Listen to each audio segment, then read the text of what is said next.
آخر صلاۃ السلام نے ارشاد فرمایا من صلی علیہ کل جمعہ مئۃ مرۃ غفر اللہ ذنوبہ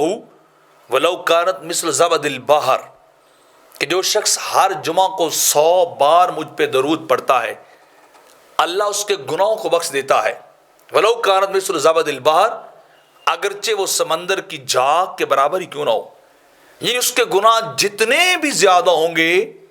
اللہ رب العزت اس کے گناہوں کو صرف اس وجہ سے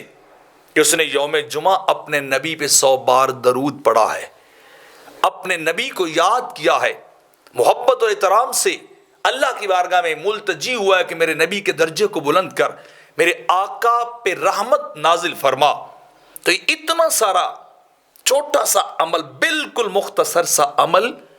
کہ کل جمعہ، ہر جمعہ انسان 100 مرہ 100 بار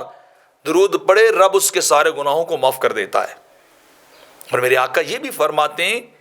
کہ وہ شخص من نسی صلاۃ علیہ نسی طریق الجنہ، کہ جو شخص مجھ پر درود پڑھنا بھول گیا دنیا میں رہ کر، نسی طریق الجنہ، اس دنیا میں بھول کا بدلہ کیا ہوگا؟ وہ جنت جاتے ہوئے جنت کا راستہ بھول جائے گا،